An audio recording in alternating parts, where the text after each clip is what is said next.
todo este recorrido que hago a través de los expedientes clínicos, de los historiales clínicos, es dejar siempre bien en claro esto. Existe el archivo histórico de la Secretaría de Salud, que está ubicado en la calle de Donceles, frente al Teatro de la Ciudad, en la Ciudad de México. Y antiguamente fue el Hospital de la Canoa para mujeres dementes, y es ahí donde se encuentra este archivo histórico de la Secretaría de Salud, que contiene los documentos o los fondos a los cuales yo me he acercado. Y estos son el fondo del manicomio en general, en la sección de expedientes clínicos, en la sección de expedientes de personal, que me dirige a los enfermeros, a las enfermeras, a los médicos, a todo este mundo de personas que elaboraron ahí, y también a la sección de libros de registros de todos los asilados y a la sección de reglamento interno, que esto es muy importante dentro de la explicación. Muy bien, otro punto importantísimo debo dejar en claro es esto. Los expedientes clínicos del Manicomio General de México desde su inauguración de esta institución durante las fiestas del centenario de la independencia, durante el porfiriato, en 1910 hasta su clausura en 1968 en la llamada Operación Castañeda, hasta la desmantelación piedra por piedra del manicomio de la Castañeda, suma un total de 58.762 expedientes. Es el grueso de los ingresados dentro de ese periodo de tiempo al manicomio general de la Castañeda. Entonces, más o menos ese es el calibre con el cual estoy trabajando.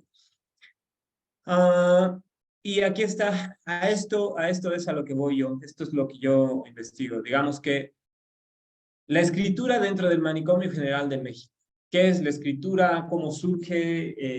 ¿Quién la hace? ¿Se prohíbe? ¿No se prohíbe? Entonces, a partir de acercarme a los expedientes clínicos, me centro en la escritura de ese otro acallado que es el loco, que es el objeto de conocimiento de la psiquiatría mexicana.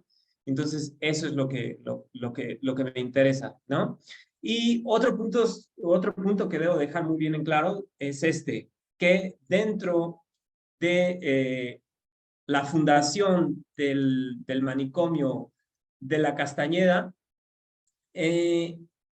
no existe un reglamento interno, es decir, se inaugura en 1910 este modernísimo, institución, y no cuenta con un reglamento interno. Esto es algo bien curioso porque algunos otros manicomios, tanto en Europa como en Francia, en España, en otros lugares, en el momento en que se inaugura el manicomio se tiene un reglamento, y este reglamento interno rige las costumbres, las acciones, los deberes de tanto los asilados, de los locos, como de los médicos. Y es decir, se inaugura el Manicomio General de la Castañeda y no existe un reglamento interno. Es hasta 1913 que aparece el primer reglamento interno. Entonces, durante estos 3 años existe una ambigüedad en torno a la condición intrínseca de la cotidianidad de la Castañeda.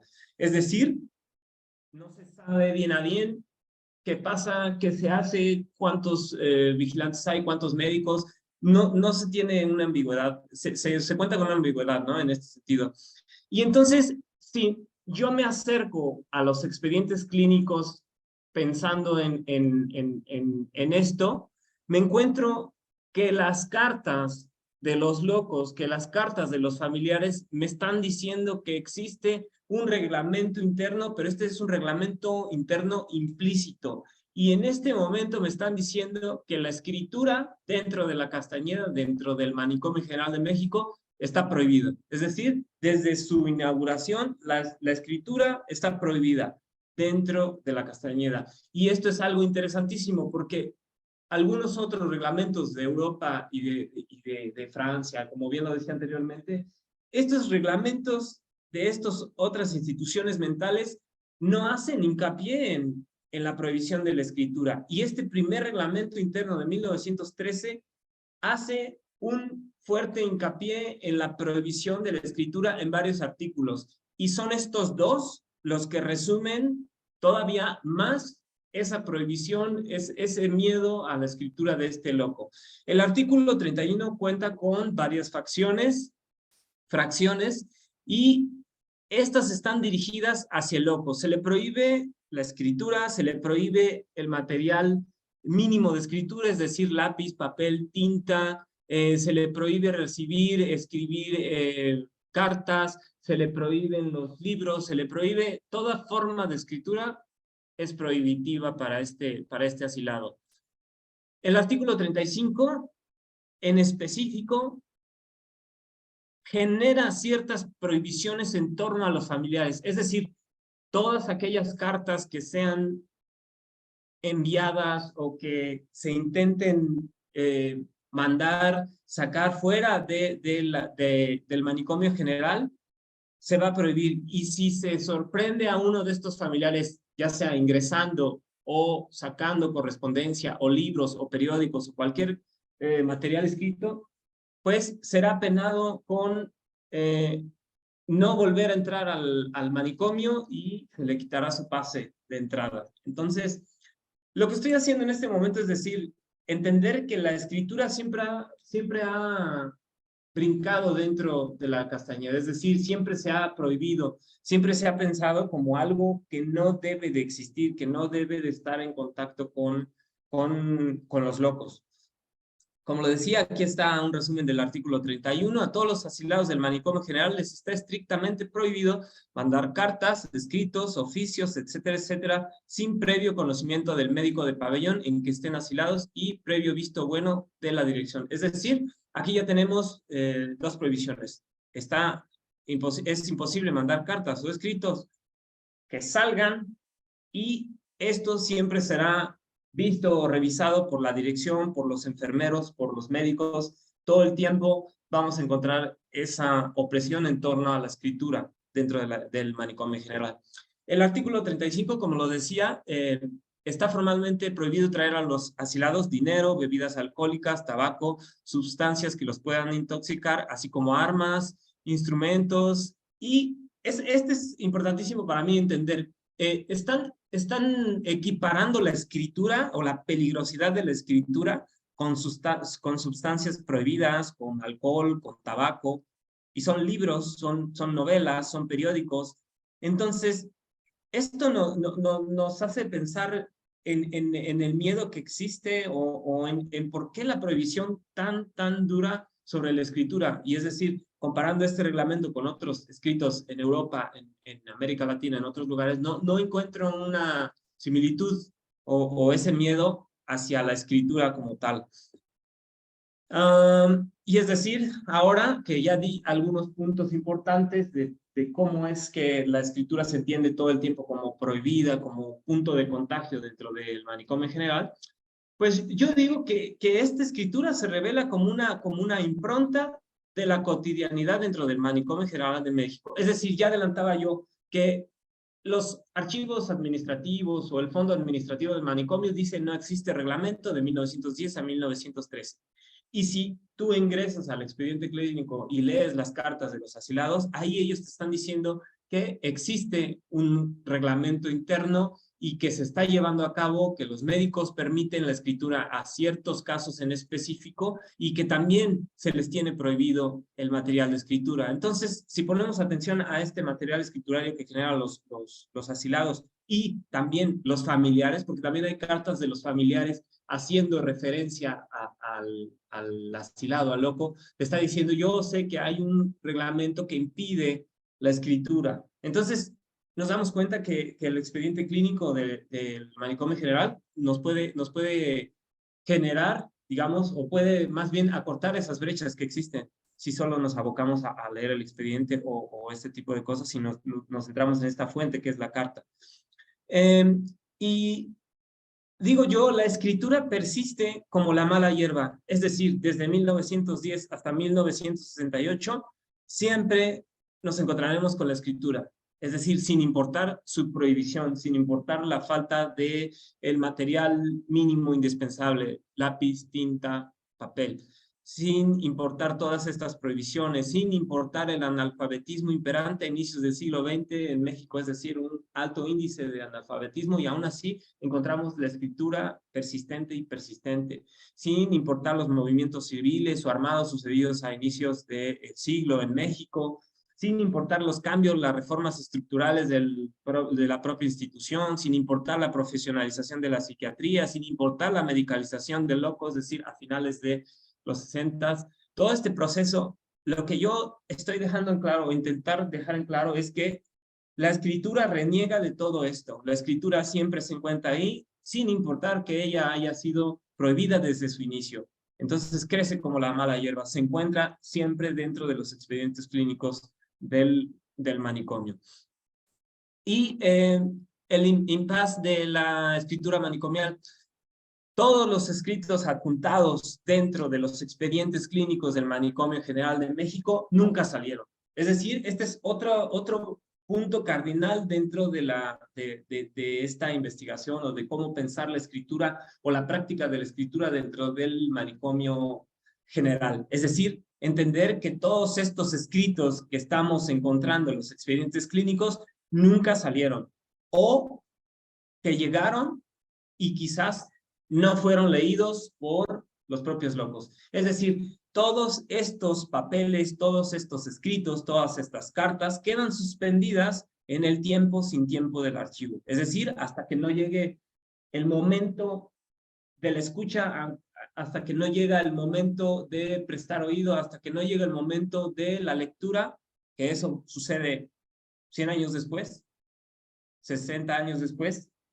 Entonces, esto es algo importantísimo que me ayuda a pensar, o que me ha ayudado a pensar mi investigación. Es decir, todos estos escritos están ahí y nunca salieron, y no tienen destinatario más que, digamos, podría ser nosotros mismos, nada más, ¿no? Los que estamos intentando hacer una lectura o una transcripción. Y otro punto importantísimo, otro punto cardinal dentro de esta manera mía de pensar la escritura dentro de la Castañeda es esto: la materialidad irremediablemente se impone a la escritura. Es decir, como ya lo vengo adelantando, se requiere de los materiales mínimos para que la escritura se dé en la realidad, es decir, lápiz, tinta o papel. Si no existe eso, no tenemos, digamos, esa especie de impronta o huella que nosotros podríamos desenterrar del expediente clínico. Y algo bien importantísimo de esto, como ya lo decía, la escasez de materiales y la prohibición de los mismos materiales, ¿no? Entonces ahí comienzan a surgir ciertos ardides, ciertas técnicas, ciertas tácticas con las cuales el loco empieza a darle la vuelta a esta escasez, empieza a darle la vuelta a esta prohibición, y entonces empieza a reutilizar el papel, empieza a encontrar pedacitos de papel tirados, y entonces ahí escribe. Entonces tiene una carta de un familiar dándole noticias de fuera, de cómo está la vida, de qué está pasando, y él voltea esa carta y entonces escribe un poema, y entonces escribe una autobiografía, y entonces utiliza una hoja, la dobla, la corta en pedazos, la hace un cuaderno para poder seguir escribiendo, ¿no? Y entonces se aprovisiona de los materiales mínimos: el papel, la tinta y el lápiz. Esta es una foto. Y, es decir, la práctica de la escritura y el sentido. Esto es brevemente más o menos los puntos cardinales también desde donde yo estoy pensando la escritura. Es más, desde qué corriente estoy pensando la escritura dentro del manicomio en general. Pues desde la corriente de la historia cultural, porque esta nos ayuda a pensar en darle una voz al sujeto histórico particular. Ese sujeto histórico particular, pues es el acallado, el hombre ordinario, el hombre que está dentro de las prisiones, el hombre que está dentro de los campos de concentración, el hombre que está dentro de los manicomios, el hombre que está dentro de esta lógica del esclavismo. Entonces, pareciera ser que este sujeto que no tiene historia porque ha sido callado por las instituciones o por algunas otras visiones de historia, pues al final sí tiene algo que decir, ¿no? Sí hay restos de estos discursos que podemos desenterrar. Y para eso utilizo, no es el único autor, pero realmente es, digamos, el que me ha ayudado a pensar muchísimo más la escritura dentro del manicomio, es Michel de Certeau, porque este autor nos habla, nos hace entender la escritura como una práctica, como un ardid, como un juego, como un subvertir del oprimido en contra de un sistema al parecer opresor, apabullante, o a las instituciones, o el poder de las instituciones, y al final lo que me devuelve esta lectura de Michel de Certeau siempre es eso: el oprimido, el acallado, el loco, el que está dentro de las prisiones, siempre encuentra la manera de darle la vuelta, siempre encuentra la manera de vertir el sentido, de escribirse a sí mismo, de narrarse a sí mismo, de decir algo, de dejar algo a la postre. Y justo también hace pensar siempre en esta dimensión material, que es el lápiz, la tinta y papel. Es decir, Michel de Certeau también lo dice: si no hay lápiz, si no hay tinta, si no hay papel, no podemos hablar de la práctica de la escritura. Entonces, es importantísimo siempre tomar en cuenta esta dimensión material. Pero también a la par está equiparado esta dimensión del sentido, es decir, una vez que tengo lápiz, tinta, papel, se genera un sentido. La letra, la performatividad de la letra surge. Es decir, el texto, el escrito, la carta, la biografía, el poema de amor, lo que sea, esto siempre tendrá una performatividad. Es el poder de la escritura, de la letra. Y es entonces que la escritura la entiendo como una práctica que genera sentido, que contiene, que genera performatividad, y al final es una poiesis, es decir, es creación, creación. Y aquí está otro punto igual importantísimo y cardinal dentro del desarrollo de esta investigación, que es la carta como fuente primaria para una historia de la psiquiatría en México.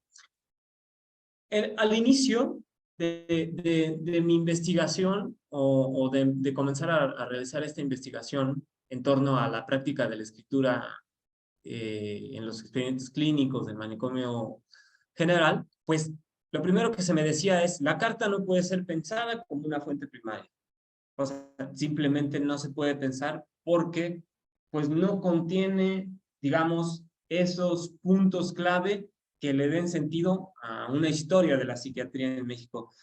Y yo digo, y me he mantenido en la misma idea, no soy el único que está pensando a la carta como una fuente primaria dentro de la historia de la psiquiatría en el mundo. Es decir, la carta per se, por sí misma, es parte de la historia de la psiquiatría en México. Es decir, la escritura de ese otro, de ese loco, de ese acallado, es parte de la historia de la psiquiatría y del mundo, de México. Entonces, creo yo, y me mantengo en esa posición, que esta es una vía diferenciada de hacer historia de la psiquiatría en México. Es decir, hay investigadores e investigaciones que han pasado por los mismos expedientes clínicos que yo he leído, y todos han generado una visión particular de esto.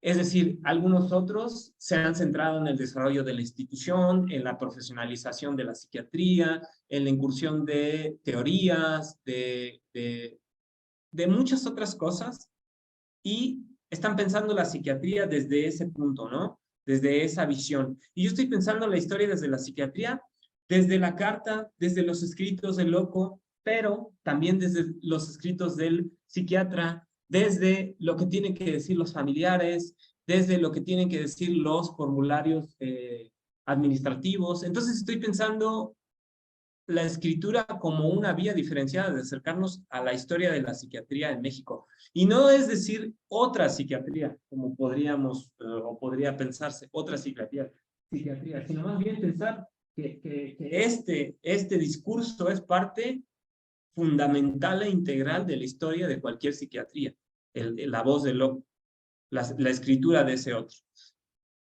En este sentido, las cartas y los escritos del loco, del supuesto objeto de conocimiento de la psiquiatría, forman parte fundamental de la historia de la psiquiatría en México. Digamos, esa es mi gran apuesta, y hay quien todavía duda de esto, digamos.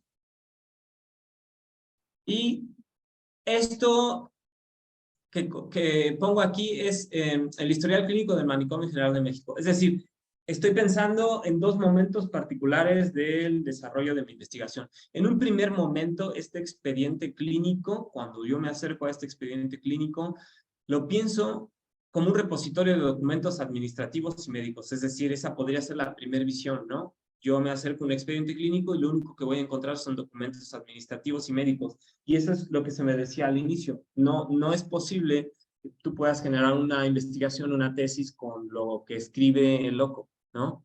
Porque ¿qué escribe el loco? Pues escribe locura, ¿no? Escribe sin sentido. Y más bien, eso fue como una especie de darle vuelta a la tuerca y pensar desde ahí, ¿cómo es que el expediente clínico, con el paso del tiempo, para mí, lo he comenzado a pensar de otra manera, lo he comenzado a pensar como una especie de historia personal de vida, es decir, como un historial clínico, como una microhistoria de la locura, como una huella anémica, es decir, como una impronta, como algo que queda ahí de la persona, de la enfermedad, de la experiencia de vida de un sujeto cultural particular en un momento específico, en un lugar específico. Y sí, pensando también en los documentos médicos y administrativos. Es decir, pienso en este momento de mi investigación en el historial clínico como un armar una historia de ese otro a través de documentos personales, que pueden ser las cartas, que pueden ser las autobiografías, que pueden ser escritos varios, en conjunción con lo que pudo haber dicho el médico, con los diagnósticos médicos, con lo que pudo haber dicho los familiares, con lo que pudieron haber dicho algunos otros documentos administrativos médicos. Es decir, el historial clínico se convierte en una historia personal de ese encerrado, de ese loco en particular. Y pienso ahora la carta como fuente primaria para una historia de la psiquiatría en México. Es entonces que el historial clínico, como lo llamo ahora, del Manicomio General de México, contiene o lo visualizo con dos caras. La primera cara, como ya lo decía, es una cara administrativa. En esta encontramos dos certificados médicos de ingreso, una boleta de admisión, un interrogatorio inicial, partes médicos y etcétera, material administrativo y médico que se pueda acumular en la estadía del asilado, del loco. Es decir, vamos a encontrar indefectiblemente siempre esta cara administrativa. Y este es un ejemplo de un interrogatorio inicial. Este es un caso muy particular que ya ha sido analizado por otros investigadores mexicanos. Es una pareja de mujeres que viene de la Canoa y que es ingresado en el Manicomio General de México en su inauguración, y entonces ellas ya tienen una historia previa y deciden salir en esta fotografía juntas, que no las pueden separar. Y para quien quiera investigar un poquito más, pues por ahí están los artículos de este caso bien particular. Pero digamos que lo que yo estoy mostrando es el esqueleto de lo que podría ser el interrogatorio del Manicomio General de México. Y tiene muchas preguntas que referencian el momento histórico de desarrollo en torno a la psiquiatría en México, pero esta es la otra parte del mismo interrogatorio, pero esta es una parte donde yo he concentrado mis esfuerzos y más bien es donde pues se ha generado, digamos, la discusión. En esta otra parte, en esta última espacio, es el momento propicio de la anamnesis médica, de la anamnesis psiquiátrica, es decir, del diagnóstico. Aquí es el momento justo en el cual el psiquiatra devela sus dotes y escribe. Es el momento propicio para él para escribir, para narrar, para dar su diagnóstico. En un momento les voy a decir más acerca de esta pregunta, pero necesito terminar con esta idea. Esta es la siguiente cara o la otra cara de la fuente de la carta como fuente primaria, es la cara personal, es decir, escritos, cartas, dibujos, etcétera, material escriturario que puede ser hallado o no. Esa es una acepción también importante que hay que hacer. Algunos expedientes contienen escritos, cartas, dibujos, algunos solo contienen dibujos, algunos solo contienen cartas, algunos solo contienen una nota, algunos, ¿sí? Pueden o no tener este tipo de escritura. Algunos sí, algunos no. Y también se puede encontrar dentro de esta otra cara escritos de los familiares, de los amigos, de las instituciones que los mandan. Se pueden encontrar muchísimas otras producciones escriturales que no referencian realmente al loco, sino a los familiares. Entonces, esta otra cara personal del expediente clínico también nos ayuda a pensar la historia del loco, ¿no? Y este es un ejemplo de lo que podríamos encontrar en un expediente clínico cualquiera, una carta de un asilado. ¿Qué más? La escritura dentro del Manicomio General de México. Como ya más o menos lo vengo adelantando, es importantísimo dejar en claro que estas son producciones escritas surgidas bajo ciertas condicionantes bien específicas, es decir, el tiempo, el espacio, las previsiones, la escasez de materiales, etcétera. Es decir, las preguntas son, ¿en qué momento escribían? ¿En qué lugares escribían? ¿Sí? Porque el reglamento mismo, en una de sus fracciones, dice ahí que si se sorprende al loco escribiendo, se le quitará ese material y se anexará acto seguido al expediente clínico. Es decir, es importante pensar cuáles eran los momentos específicos o los lugares en los cuales escribía. Y entiendo la escritura como una suerte de escritos manicomiales. Es decir, no solo por estas condicionantes de haber sido, digamos, escrito dentro del manicomio, pero también lo siento, lo pienso como una especie de literatura epistolar manicomial. Es decir, la carta siempre será el modelo desde el cual el loco escribe, desde el cual el loco se comunica. Esto es algo bien interesante que voy a tratar de desglosar más abajo. Y esto es importantísimo también, la escritura desde la locura. Es decir, el loco que escribe siempre, el primer acercamiento a este tipo de fuente primaria, a este tipo de, pues sí, fuente primaria, a este tipo de archivos de la locura, es el loco que escribe, pues locura, escribe sin sentido o escribe delirios, ¿sí? Ese es el primer acercamiento que se tiene a esta fuente. El segundo acercamiento o una vía diferenciada de acercarse a la escritura desde la locura es el loco escribe, pues sí escribe, pero esa escritura nos dirige a una sintomatología particular o a un diagnóstico psiquiátrico que se referencia, que se autorreferencia. Es decir, si escribe de cierta manera, pues tiene tal enfermedad o cierta sintomatología particular referencia a la escritura de este otro. Y yo digo, y no solo yo digo, sino muchos investigadores piensan en la escritura del loco, en la escritura surgida dentro de los pabellones de internamiento, dentro de los manicomios o las instituciones mentales, que dentro de esta escritura reside un sentido. Es decir, la escritura estalla, el lenguaje y las palabras quedan cortas para poder expresar lo inexpresable, es decir, el tránsito de una vida a través de una experiencia de vida particular. Este loco que escribe referencia una manera particular de estar en el mundo, de transitar por una experiencia de vida particular, es decir, las palabras faltan, sobran y no son el medio idóneo para explicitar lo inexplicitable.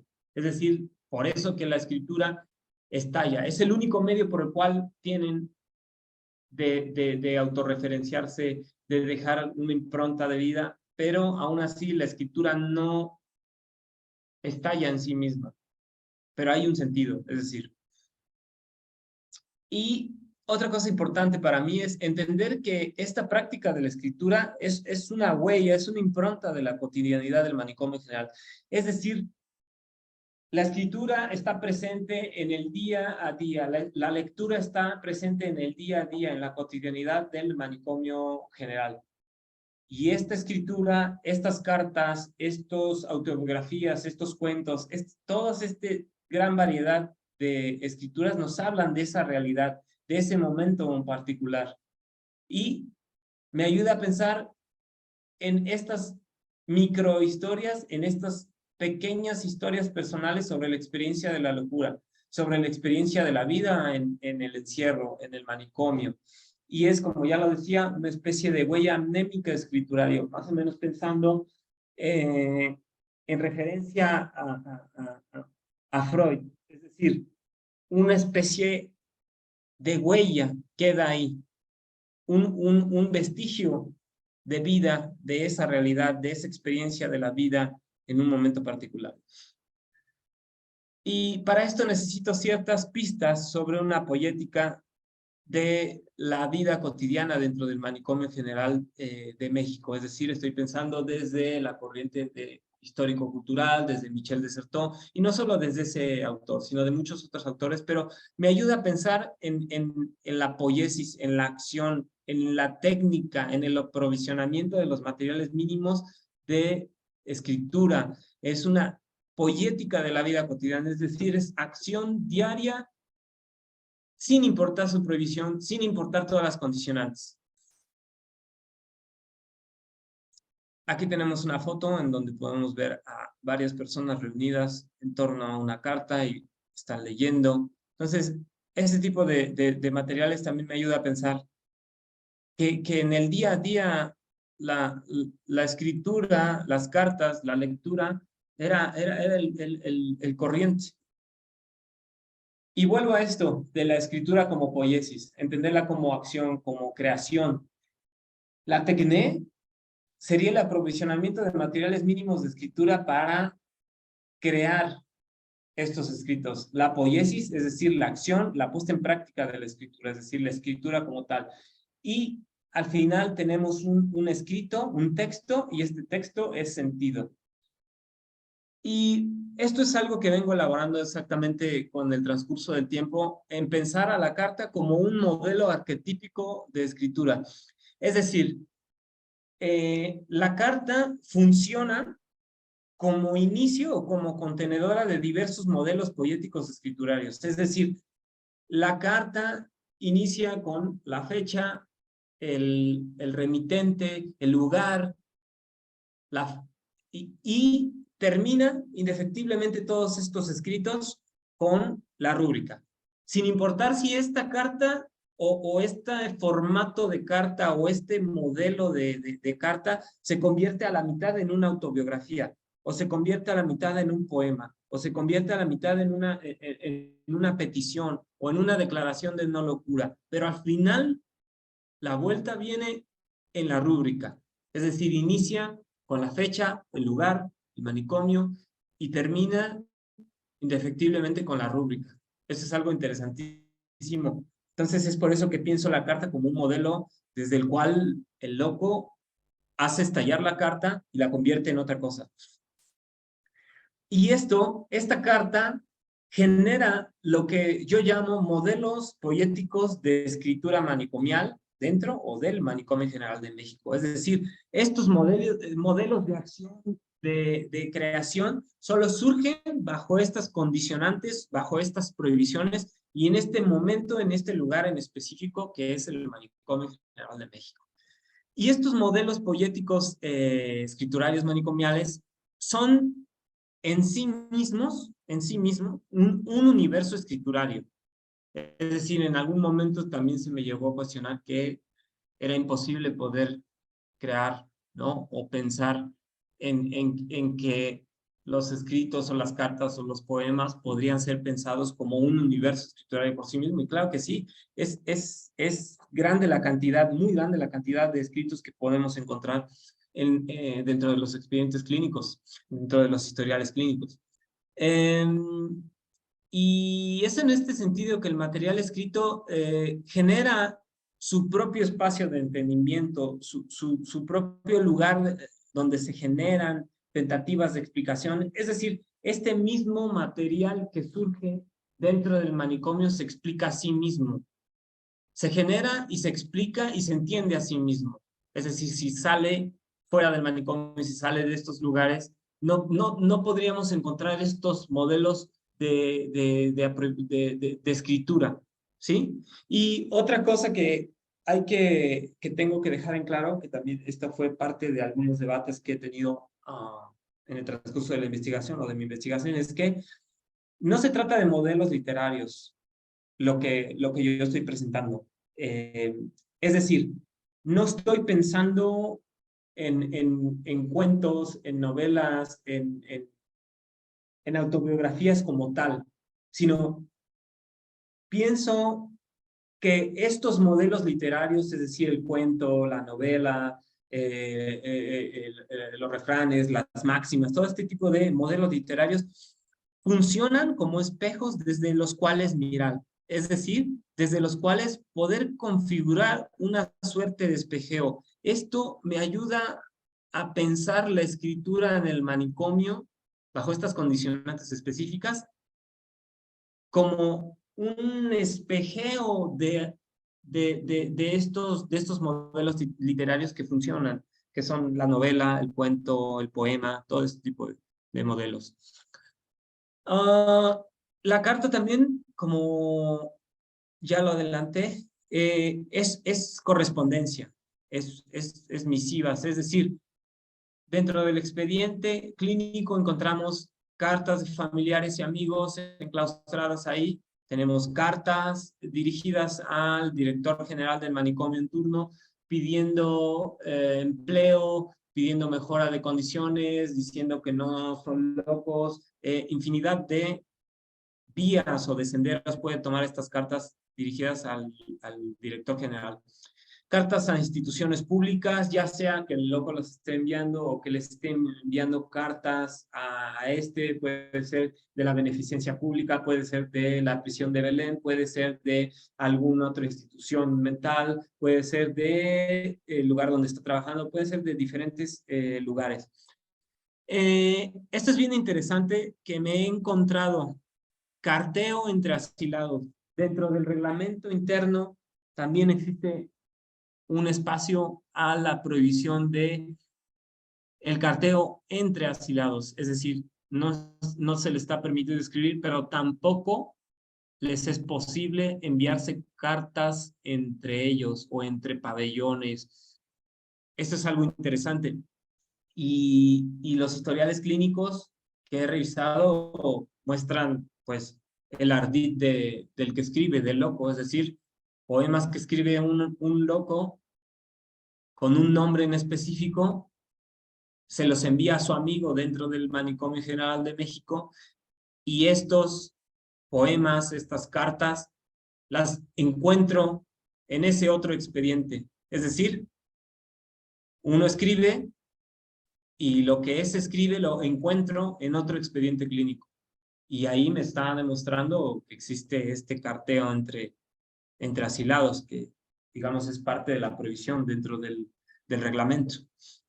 Y existe esta otra vertiente que podrían ser las cartas sin destinatario, así las podría llamar yo, o cartas a sí mismo, es decir, inician con la fecha, el lugar y comienzan a escribir, pero esta escritura es para el sí mismo, es decir, para dejar constancia de algo, para entender la historia o la biografía personal, para dejar en claro que uno no está loco. Entonces estas cartas y terminan indefectiblemente, como lo adelantaba, con la rúbrica.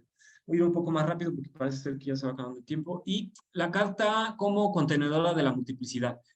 Podemos encontrar cartas de amor, de desamor, de venganza, de odio, de súplica, en busca de respuesta, en busca de noticias de la familia, en busca de pedimentos, en un etcétera infinito. Es decir, la carta funciona para todo esto.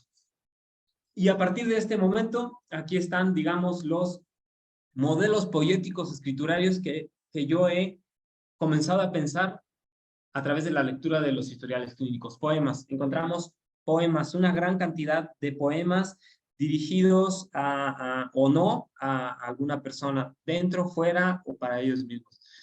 Cuentos, igualmente podemos encontrar cuentos, escritura de cuentos pequeños, pequeñas narraciones que hacen referencia a cuentos, y como lo decía, son los modelos literarios me ayudan a pensar este tipo de expresiones escritas dentro de los historiales clínicos. Escritos cifrados, que son una suerte de listas o máximas que están muy en boga en este momento de inicios de siglo, listas de cómo vivir, de qué es lo que uno debe de hacer. Entonces, esto es importante también. Mezcla de dibujos y escritura, esto también es otro universo inmenso que hay dentro del archivo, los dibujos y la escritura. Los egodocumentos, lo que yo ya llamo egodocumentos, que son estos escritos autógrafos y declaraciones personales que narran la vida o narrativas de vida.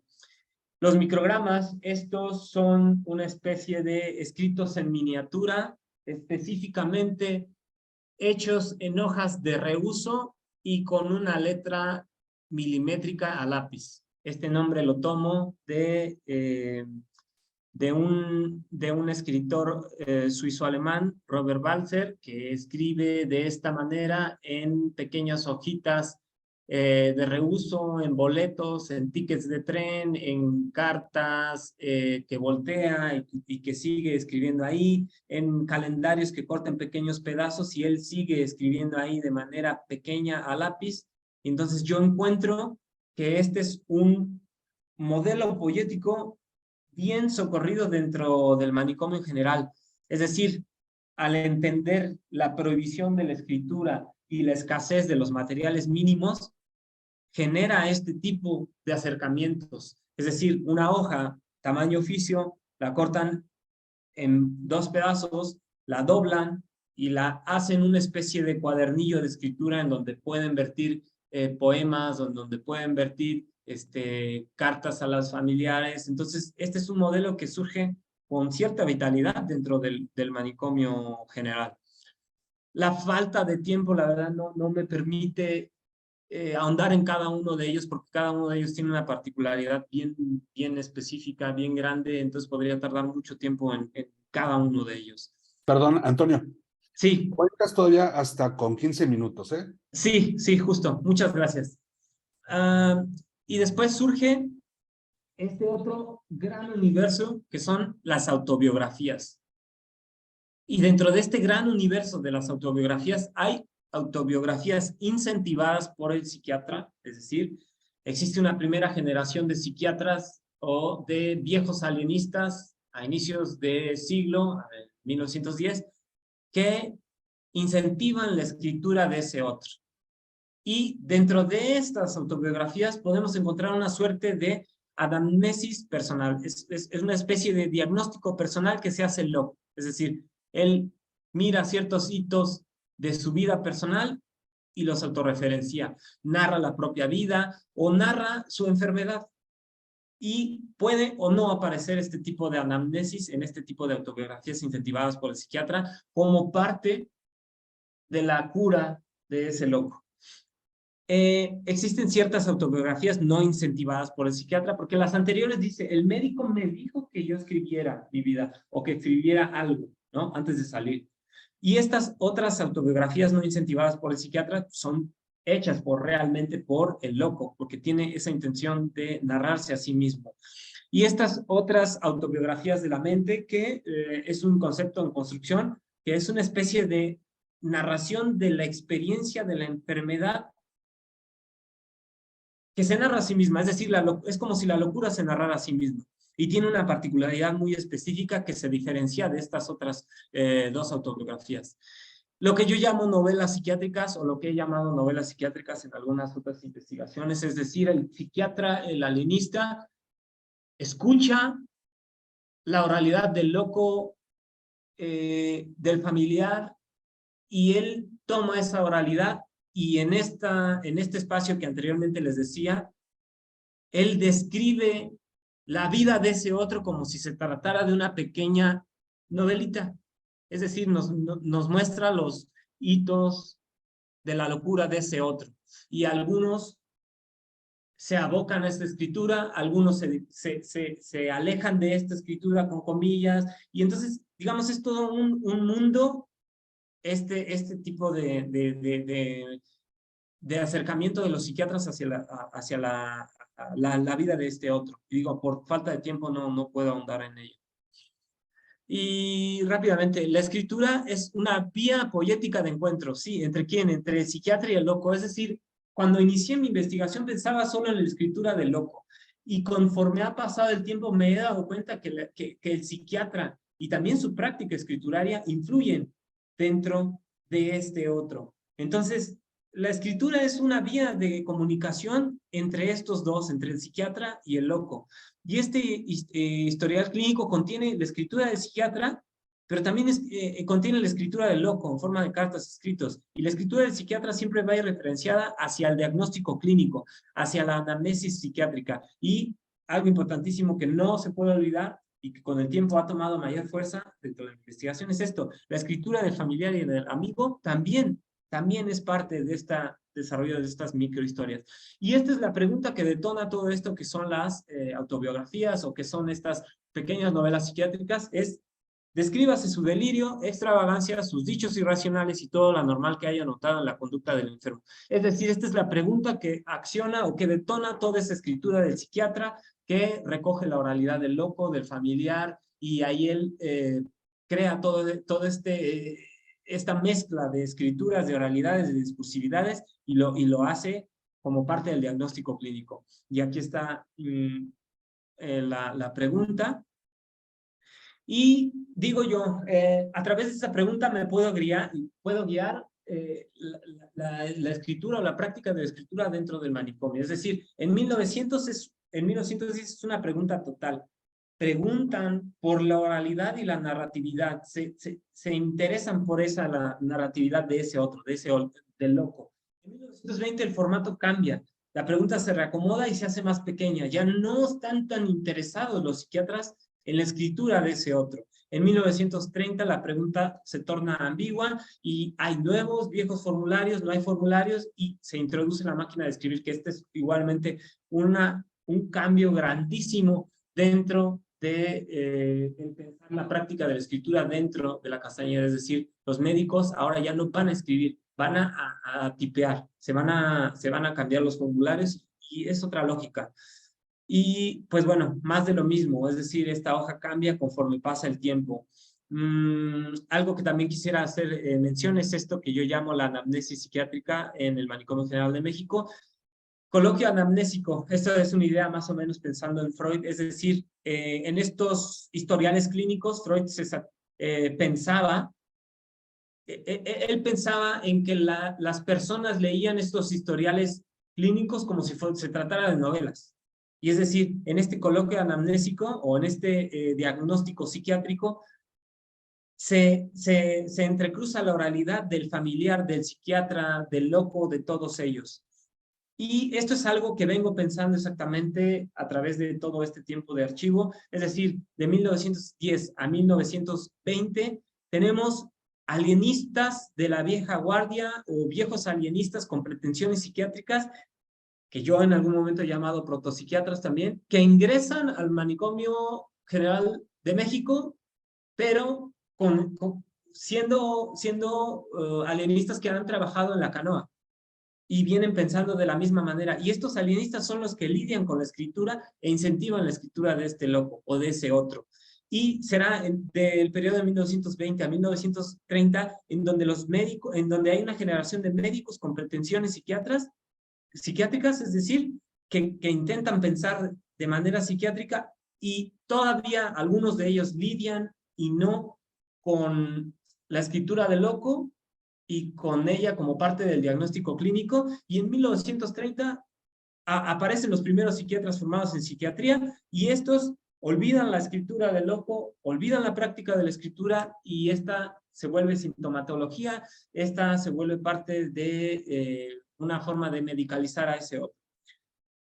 Y la escritura dentro del Manicomio General de México. Un esbozo, ¿por qué? Porque este es un trabajo que vengo realizando desde licenciatura. En mi licenciatura me aboqué al periodo de 1910 a 1920, en la maestría de 1913 a 1923, pensando a través del reglamento interno. Y ahora en el doctorado estoy haciendo un cambio de 1910 a 1945. Y todo el tiempo he estado pensando en la canoa, en San Hipólito, en finales del siglo XX y en contraposición los inicios del siglo XX, es decir, estoy pensando siempre en el reglamento, qué decía el reglamento de San Hipólito o el de la canoa en torno a la escritura, o qué decía en torno al ingreso, o qué decía en torno a este tipo de cosas.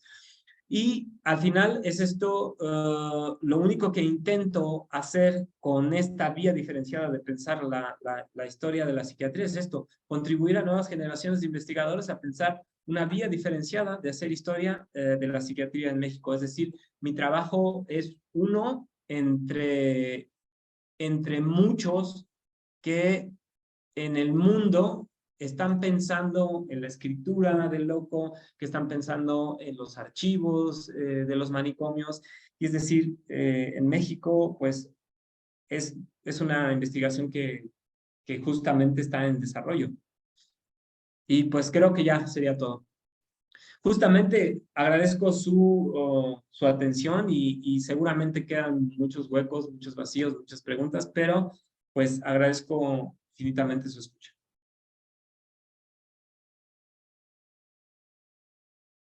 Muchas gracias, Antonio. Muchas gracias. Realmente muy interesante tu exposición, realmente muy interesante la temática que nos estás presentando. Creo que desde mi punto de vista, creo que le sacas muchísimo jugo a, eh, a ese tipo de prácticas, en este caso especial a la escritura, a ese tipo de prácticas que, como tú lo señalas, inscrito en la línea de Michel de Certeau, ese tipo de prácticas minúsculas, pero que, pues bueno, logran encontrar los resquicios del poder para poder justamente dilucidar o demostrar que ese poder no es absoluto, digamos, ¿no? Entonces, en ese sentido, pues bueno, me parece que, insisto, tu ejercicio es bastante interesante. Yo tengo un par de preguntas, pero definitivamente, pues bueno, me gustaría dar la palabra a los asistentes. Me gustaría ver si hay alguien que tenga alguna inquietud, alguna pregunta, alguna reflexión que quiera compartir respecto a lo que Antonio hizo el favor de comentarnos. Entonces, recuerden que el chat está abierto. El chat está abierto para que puedan plantear sus inquietudes.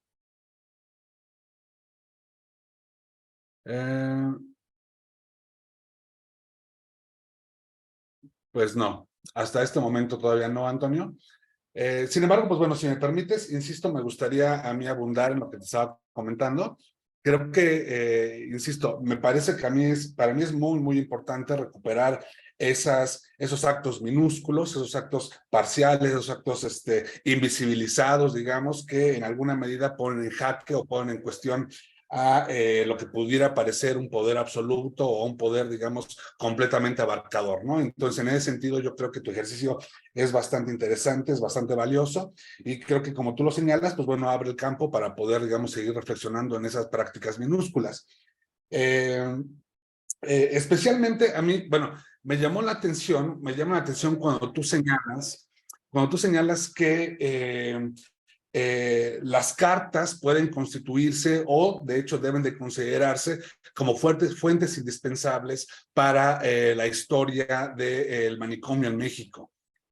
Supongo que es una hipótesis muy importante dentro de tu trabajo, pero pues bueno, me gustaría, si nos haces el favor, de abundar un poco más en esa hipótesis, tratar de clarificarla un poco más, tratar pues sí, de abundar, digamos, en esa importancia que desde tu punto de vista tienen las cartas para la historiografía de los manicomios, por favor.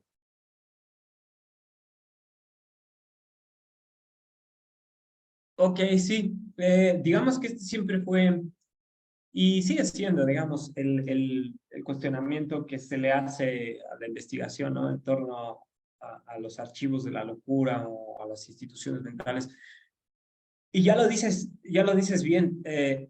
Se trata de recuperar, sí, se trata de recuperar, pero también se trata de insertar, de darle ese valor a eso que escribe ese otro, y ese otro que fue objeto de conocimiento, y ese otro que fue acallado y que aún así encontró las maneras narrarse a sí mismo. Pero es decir, la carta como fuente primaria para la historia de la psiquiatría en México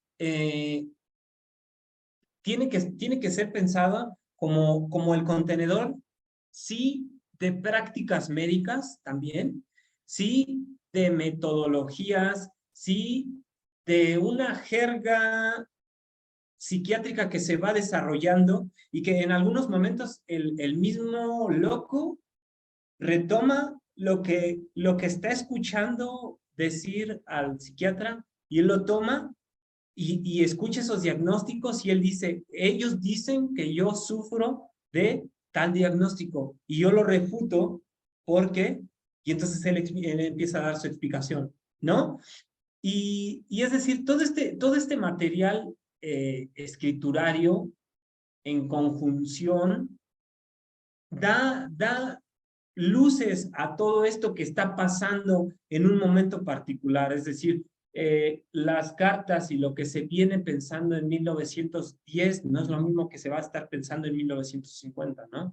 Y es decir, dentro de las cartas podemos encontrar referencias a Kraepelin, a diagnósticos que hacen referencia a la higiene mental, que hacen referencia a ciertas metodologías, ciertos tratamientos, ¿no? Que podemos estar encontrando en estas cartas, porque como lo decía yo durante la exposición, y espero no haberme hecho bolas y dejarlo un poco más en claro, es decir, yo digo cartas, pero estoy diciendo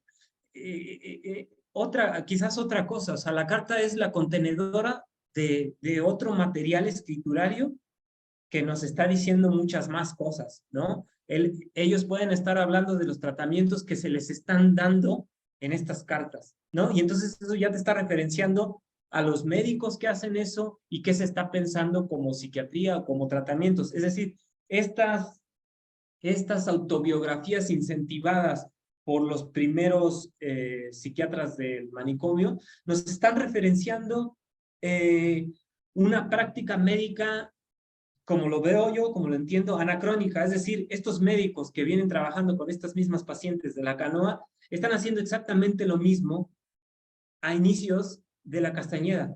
Y entonces estas cartas, estos escritos, nos están diciendo, ellos aún entienden a la escritura de ese otro como parte del diagnóstico médico, y es decir, por eso le incentivo. Hay casos en los cuales estos médicos prestan sus hojas con su membrete donde dicen el horario de atención de sus citas, donde dice la dirección donde tiene su consultorio y nos están diciendo que estos médicos, estos alienistas de la vieja guardia que están trabajando en la Castañeda, están pensando todavía en un alienismo francés y todavía no están pensando, digamos, en el diagnóstico kraepeliano, ¿no? Y esto lo estás armando a través de estas cartas, de estos escritos, ¿no? Es decir, es que yo hablo de carta, pero exactamente estamos hablando de la conjunción de muchos otros modelos dentro de lo que podemos entender como carta, ¿no? Y esto referencia muchísimo, ¿no? Las cartas de estos otros. No sé si me expliqué. Sí, sí, justo. Bueno, aquí hay un comentario que, bueno, me gustaría nada más redondear, digamos, lo que estás comentando, lo que me estás compartiendo, porque, bueno, me suena, digamos, entre paréntesis, me suena un poco también, digamos, a lo que Michel Foucault denominaba los saberes sometidos, ¿no? En defender la sociedad, ¿no? Esos saberes sometidos que en última instancia, pues bueno, terminan por expresarse, terminan por explotar, digamos, ¿no? Pero justo te preguntaba respecto de tu hipótesis, esta que logré, digamos, captar, porque, digamos, entre la diversidad de los documentos escriturarios que estás revisando, me gustaría también saber justamente cuáles, digamos, si encuentras, digamos, como consistencia en ello, ¿no? Perdón, está pasando la basura, espero que no se escuche demasiado, ¿no? No se escucha. Entonces, justo me gustaría saber eso, ¿no? O sea, si dentro de esa diversidad, de esos documentos que tú consideras como parte fundamental de la historiografía de la psiquiatría, encuentras consistencia en términos de que reflejen el espíritu de una época quizá, o en términos de que reflejen algún tipo de saber, en términos de que reflejen algún tipo de interés político, no sé, algo de esa naturaleza, ¿no? Porque creo que ahí radicaría una parte importante de la dificultad que representa o que contiene tu ejercicio, ¿no? Sí, claro. Justamente los formatos que genera el propio manicomio general te están hablando, te están referenciando justo eso. O sea, te están hablando de un momento particular en el cual están pensando una psiquiatría en particular. Es decir, los formatos, como lo decía, en 1910, están invitando a la oralidad, a la narratividad, a la discursividad de ese otro, del loco, y están invitando o están pensando en que estos que hacen los diagnósticos, estos alienistas de la vieja guardia o psiquiatras con pretensiones psiquiátricas, están lidiando con la escritura, están pensando la escritura como parte de un diagnóstico. Y es decir, en 1920 la pregunta cambia, se reacomoda. Y no nada más está cambiando este formulario, están cambiando muchas otras cosas dentro del manicomio, es decir, los pabellones, el funcionamiento, estamos pensando en la Revolución Mexicana, estamos pensando en todo este tipo de cosas que justo las cartas me están hablando de que el familiar no puede mandar dinero para pagar la pensión porque las líneas están cortadas, porque en Durango está la revolución y no hay, ¿no? Y en algunos momentos estas cartas me están hablando de momentos históricos en específico, de Victoriano Huerta, me están hablando de lemas políticos, me están hablando de referencias políticas y culturales del momento, ¿no? Entonces, también, como decía, los formularios cambian a través del tiempo y para mí en el cual me he estado centrando mucho es exactamente, porque contiene esta pregunta que dimensiona, que detona toda esta escritura, tanto del loco, que recoge la oralidad. Y en 1920 la pregunta se va retrotrayendo, se va haciendo más pequeña, es decir, ya no estamos pensando tanto en la escritura como parte del diagnóstico clínico o como parte del tratamiento clínico, es decir, ya estamos pensando de otra manera. Y en 1930 se genera una ambigüedad total en torno a este interrogatorio inicial.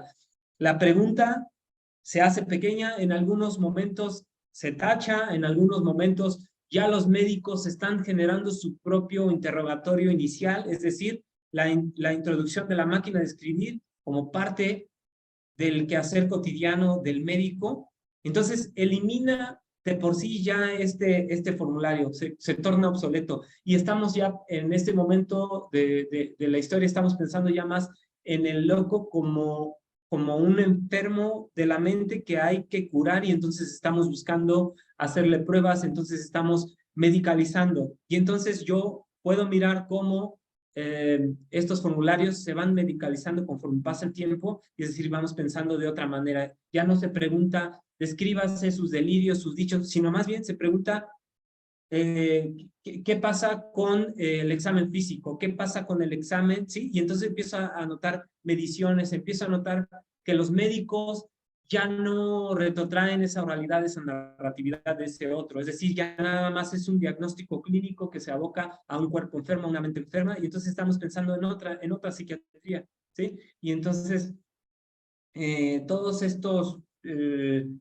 formularios cambian conforme pasa el tiempo. Y lo que me llama la atención y lo que sigo pensando es decir, la escritura continúa. Si se le tomaba en un inicio como parte de diagnóstico clínico, bien, pero ella sigue, la continuidad de la escritura es total dentro del transcurso de la Castañeda, es decir, sin importar lo que esté pasando fuera, la escritura se aferra y con la prohibición. Y otra cosa que quizás no dije en su momento es la particularidad del reglamento de 1913 es que permanece y es el único hasta la clausura en 1968, ¿no? Es decir, un reglamento totalmente, podría pensar yo, anacrónico, ¿no? Para las necesidades de una psiquiatría de 1950. ¿no? O de otro momento histórico. Entonces también eso me está hablando de momentos históricos. Muy bien, te agradezco mucho la claridad. Mira, aquí Magda nos está diciendo, Magda Montiel nos comparte, siempre agradecida con las ponencias y el trabajo que nos comparten. Dice Magda, me gustaría compartir que los hospitales tenían pésima fama debido a sus condiciones y trato hacia los pacientes. Dicho hospital albergó a un gran número de pacientes con problemas psiquiátricos sin distinción de sexo, edad, religión, etcétera, y buscaba precisamente corregir cada uno de sus desórdenes para incorporarlos a la sociedad. Me llama mucho la atención que estaban distribuidos en secciones desde el pabellón de observación, peligrosos, etcétera, y esta fama reside en la historia de maltrato e injusticia. ¿Algo quieras agregar, Antonio? Sí, justo es una muy buena observación, es decir, pensemos en el Manicomio General de México como un microcosmos particular.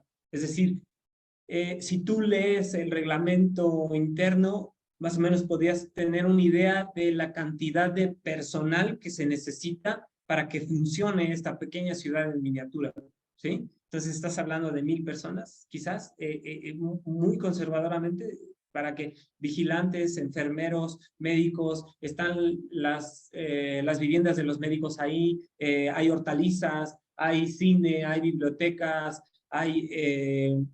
tienen su mortuorio, tienen los pabellones, hay asilados que pagan para tener un mejor acceso a comida, a un mejor lugar, que tienen ciertas predilecciones, ¿no? Y hay otros que no. Entonces, es entrar por eso todo el tiempo digo, es una lógica en la cual uno entra cuando lee estos expedientes clínicos, porque estás entrando en un mundo muy particular en donde la escritura surge de una manera muy particular y donde esta es prohibida. Es decir, y en cuanto a esta llamada leyenda negra de la Castañeda, yo podría decir sí, no, porque tenemos casos o existen casos en los cuales está ahí, ¿no? El sufrimiento, está ahí la falta de tratamientos, está ahí la falta todo el tiempo. Pero también yo, justo el imbricarme tanto con este archivo, a mí me devuelve historias que contienen esa otra cara. Es decir, el manicomio también era el lugar propicio en el cual salvaba la vida de ese otro. Es decir, hay casos en los cuales el enfermo llega, tiene un padecimiento, es olvidado por su familia, hay cartas de él pidiendo que lo saquen, que lo vengan a ver y nula respuesta. Acto seguido, él pide al director general un empleo dentro de la Castañeda.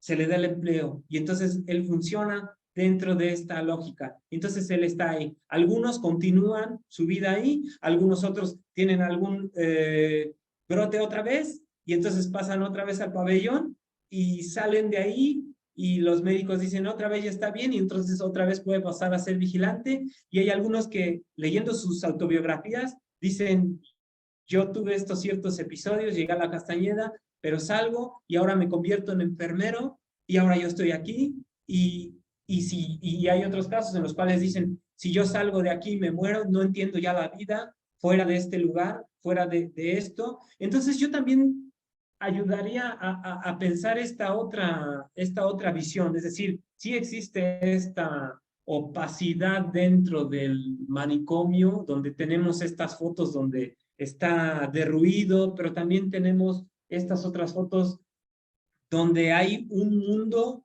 que se está explorando por sí mismo, donde la gente está haciendo vida, donde está encontrando esa vuelta, donde le pagan por estar ahí. Es decir, yo no pensaría nada más la Castañeda como la leyenda negra, ni tampoco como todo excelente, sino más bien una especie de opacidad, que es lo que podemos encontrar también en la realidad. Es decir, existe lo que existe y es lo que hay, y más bien ayudaría yo a pensar esa otra parte de ardid de todo el tiempo de los asilados de darle la vuelta a esto, ¿no? De darle la vuelta a la vida dentro de las provisiones. Gracias, Antonio. Ya hay varios comentarios, varias también manos alzadas, entonces las voy a ir dando conforme, pues bueno, se fueron levantando propiamente, ¿no? Entonces, Ana Talac, si quieres tomar la palabra, por favor.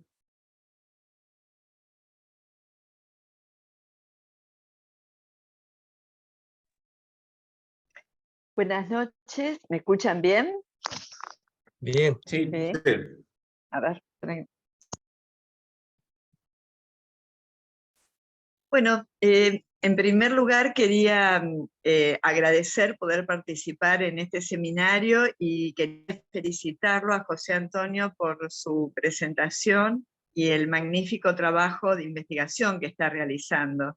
Es decir, haber encontrado todos estos materiales me parece que es un hallazgo muy importante y que además aporta a un campo más amplio de la historia de la psiquiatría, que recién estos últimos años ha venido trabajando con estos intentos de recuperar las voces de los pacientes, que no sea una historia centrada solamente en lo que los expertos dejan escrito, cómo los expertos producen saberes, prácticas, etc. Entonces me parece que, bueno, que haber encontrado todo este material y haber abarcado un periodo tan amplio de varias décadas de una institución y con todos los cruces con la historia de México, me parece, bueno, que es ya de por sí una investigación sumamente valiosa y que ilumina también otras investigaciones que se están llevando a cabo sobre historia de la psiquiatría y que se encuentran con estas dificultades.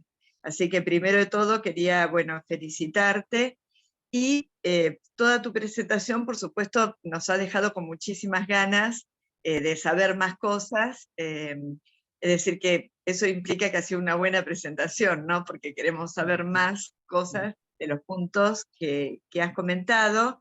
Una cosa que me dejó pensando es si esta forma de recuperar las voces de los pacientes a través de estos intentos de escribir, de dejar trazos de su experiencia subjetiva, no se podría interpretar teniendo en cuenta que es una forma de acceder a la subjetividad de los pacientes en el sentido de la línea Foucaultiana de interpretación de las prácticas de la psiquiátrica, también como formas de resistencias. Es decir, es impresionante cómo, por un lado, hay una paradoja, ¿no?, entre desalentar o prohibir o dejar esta escritura dentro dentro de los muros del manicomio, pero por otro lado, que hayas encontrado tantos materiales, que eso es algo que a los historiadores les cuesta encontrar, porque en general en las historias clínicas no suelen quedar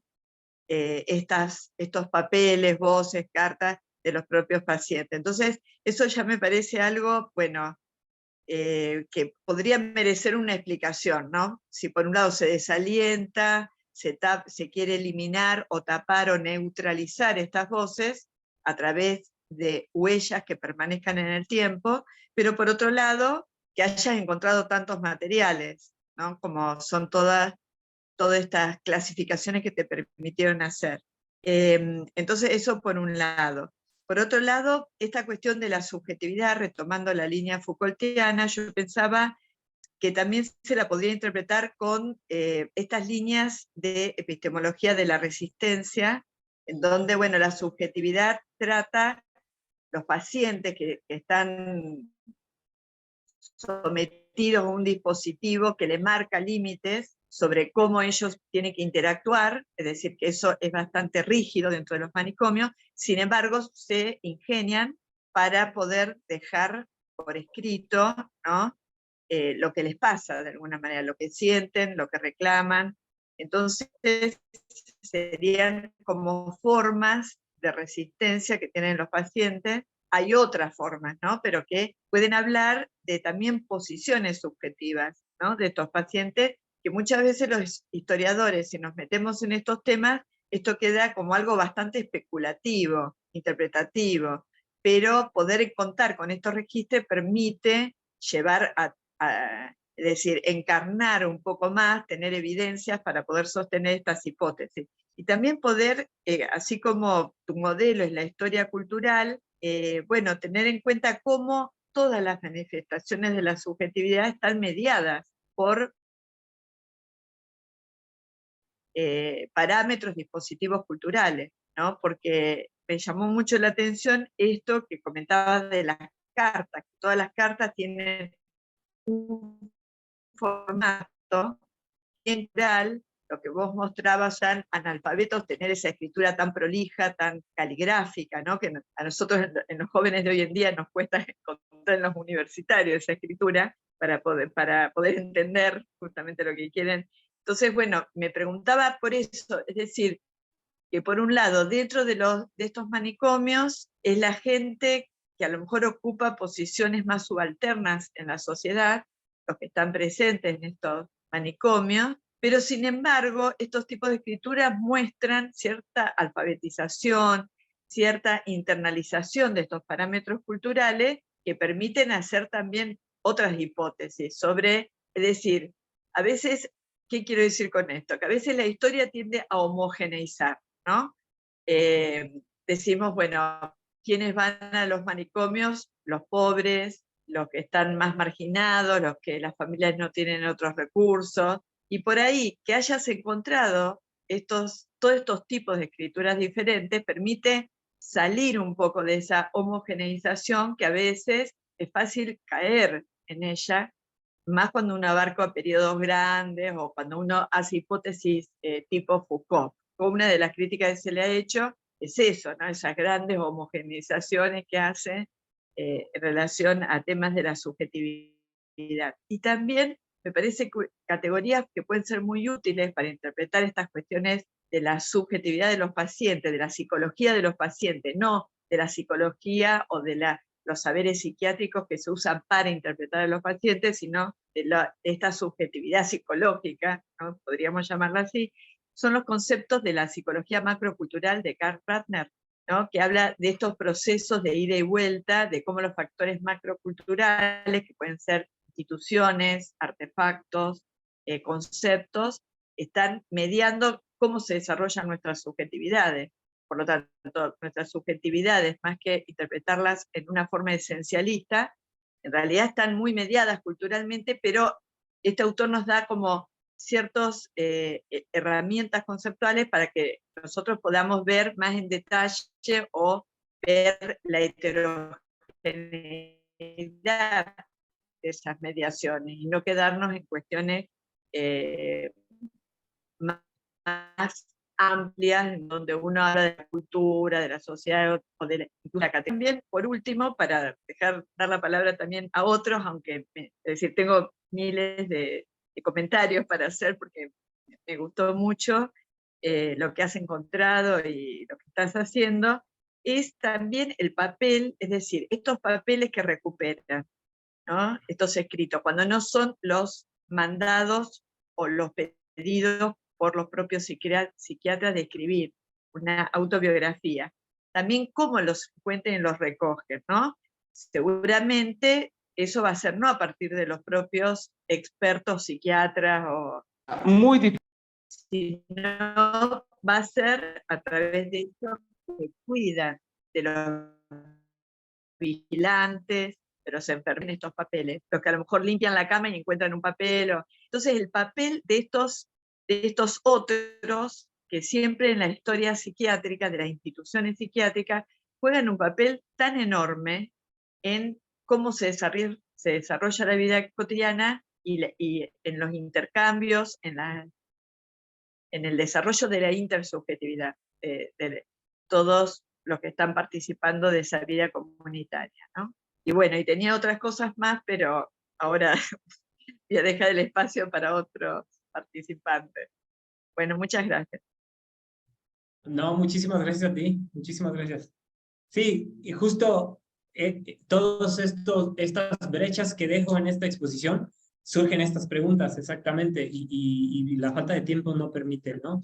Pero mira, voy a tratar de ser muy sucinto. En cuanto a la primera observación en cuanto a la subjetividad como resistencia, claro, la escritura, digo yo, es una práctica de resistencia y estás pensando en la escritura como una práctica de resistencia que referencia la esperanza. Es decir, estoy pensando en un otro que habrá de leerme o simplemente es un dejar constancia de mi vida en este mundo, ¿no? Entonces estás pensando en que ya la escritura por sí o per se es resistencia y si estás pensando todavía en que está en la búsqueda de algún otro o de que llegará en algún momento a ser leída, ya explotó todo porque lo lograste. Subvertiste la institución que desmantelaron piedra a piedra, lo estoy leyendo yo, lo estoy transcribiendo y hay otros más que están leyendo eso que se suponía nunca debió de haber salido, que se suponía nunca habría tenido que leerse, ¿no? Y entonces como que la apuesta continúa y sigue subiendo y sigue subiendo. Entonces no hay un punto de cierre, digamos, para este ardid que se generó en un pedazo de papel que yo encontré tirado y ahí está, y lo seguimos aquí pensando y lo seguimos leyendo, y se convierte en parte de una historia más grande que es la historia de la psiquiatría. Entonces, digo, el ardid continúa y sube de nivel y no cesa. Eso es algo interesantísimo para mí también, pensar en estos papeles. Tuvieron ustedes, ¿no? O sea, no es mi bronca. Ellos no piensan como escritura, ¿no? Como esperanza. que es ver. El otro es, sí, esta subjetividad o estos dispositivos, estas cartas niegan la locura desde el lenguaje psiquiátrico. Es decir, hay quienes están escuchando al psiquiatra hablar y se permean de esa jerga psiquiátrica y generan estas autobiografías o estas cartas en donde dicen, yo no estoy loco porque, o lo que dice el médico, este diagnóstico que él me está dando, lo refuto, pero lo refuto no con un lenguaje llano, sino lo estoy refutando con un lenguaje psiquiátrico con el cual yo me he permeado de estar dentro de esta institución. Entonces ahí también genera otro escalafón en cuanto a estas prácticas de resistencia, es decir, esta escritura desde la locura niega la propia locura. Es decir, ¿no? Estás pensando que están tomando el lenguaje psiquiátrico como una muletilla para negar el mismo lenguaje psiquiátrico. Por lo regular es el ardid continúa y el loco sigue siendo el que tiene ahí, digamos, todas las de ganar en cuanto a subvertir estos dispositivos, estas reglamentaciones, estas prohibiciones. Y en ese sentido también, tienes mucho más experiencia en torno a esta esto. temática del analfabetismo, sí, es cierto.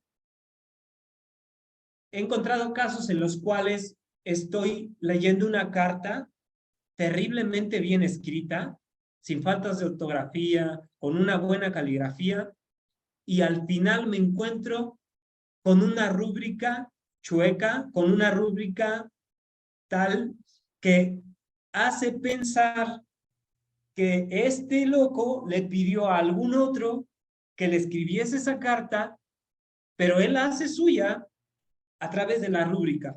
Es decir, todo lo que se escribió es mío porque yo lo firmo, porque yo lo rubrico, porque yo lo hago patente. Y esa es una técnica, es una cosa que he encontrado dentro de los expedientes clínicos. También me he encontrado con cartas escritas a máquina, con declaratorias a máquina, y justamente el que firma es una rúbrica chueca, es una rúbrica que pareciera ser que lo único que conoce es su nombre y firma como Antonio y nada más. Y entonces eso te está hablando de que hay cruces que a lo mejor este loco está teniendo contacto con alguien de estos pabellones de gente que está pagando más y tiene acceso a una máquina de escribir, o que está generando contactos con gente que trabaja dentro de la administración del manicomio, que tienen acceso a máquinas de escribir. Y entonces estás hablando de que el loco pues tiene todos estos contactos cotidianos y se generan las estrategias para escribir, para que le escriban a sí mismo. Y hay cartas en donde dice, yo firmo o yo escribo por tal porque él no sabe, ¿no? Entonces es algo maravilloso encontrarte con esto. También puedes encontrar cartas o escritos en otros idiomas, justo con la intención de que estos otros lectores no permitidos no entiendan lo que están diciendo. Es decir, cartas en inglés que van dirigidas al padre y ahí le está diciendo que le está escribiendo de esta manera para que el médico, si llega a cachar esta carta, no se enteren de qué están hablando. Es decir, generas técnicas para que ese otro o esa visión de institución no se introduzca en tu mensaje o no sea parte de... y justo estos repositorios de la supuesta basura social no son los manicomios, es decir, solo llegan alcohólicos, solo llega gente analfabeta, no es así. Hay casos en los cuales la gente que paga sus pensiones tiene acceso a lecturas y te está hablando que fue a Francia y que tuvo un viaje y que estuvo ahí y que vivió ahí y que sabe hablar francés y que sabe escribir en francés y que, digamos, no es toda la población ni esa supuesta basura social del porfiriato, ni tampoco es toda la gente de clase alta, ¿no? Entonces, creo que tienes una fluctuación ahí de gente que escribe. Y en algún momento me preguntaban quién escribe más, si los hombres o las mujeres o escriben igual. Y creo que escriben de la misma manera, hombres y mujeres. O sea, creo que no hay distinción en pensar los hombres escriben más o las mujeres escriben menos, sino todo el mundo, todo el tiempo, niños, todo el tiempo escriben. Todo el tiempo la gente escribe, busca la manera de hacer eso. Y sí, es interesante este material de reuso, ¿no? Que la carta del familiar la volteo y escribo sobre ella un poema, ¿sí? O que encuentro un pedazo de formulario institucional tirado en algún momento, o alguien me lo prestó o me lo dio, lo volteo y ahí escribo, y ahí hago, ¿no? Patente algo. Entonces, esto siempre aparece, ¿no? Ahí. Y justo la injerencia de todos estos otros personajes que pareciera que están fuera de la pintura, pero todo el tiempo están ahí. Los médicos, los enfermeros, los vigilantes, si tú lees las cartas, si tú lees los historiales clínicos, todo el tiempo están haciendo referencia a que tal vigilante lo trata mal, o que algo que entendí a través de la lectura de los historiales clínicos, el que recogía, el que se encargaba de recoger este material prohibido escriturario era el enfermero de piso, de pabellón. Él era el que se encargaba de eso y él lo pasaba al médico y si este consideraba que se anexara al expediente clínico se hacía y si no, quizás se tiraba a la basura, se olvidaba, lo que sea. Pero entonces este lo llamo yo, es el Hermes del manicomio. ¿Por qué? Porque este también es el que recibe las cartas de afuera. Entonces, este también traía las cartas de los familiares previa censura de los médicos o del médico tratante, y si el médico decidía que esa carta la podía leer el loco adentro, entonces la leía primero el médico, se la daba al enfermero, y el enfermero buscaba al asilado y se la daba. Y eso es a través de la lectura de estas cartas, de estos escritos, de estos expedientes, que puedo yo ir llenando estos huecos que no podría yo pensar nada más viendo, digamos, una historia cuantitativa, ¿no? O mirando nada más el expediente como un repositorio administrativo. Esta otra cara me llena todos estos espacios.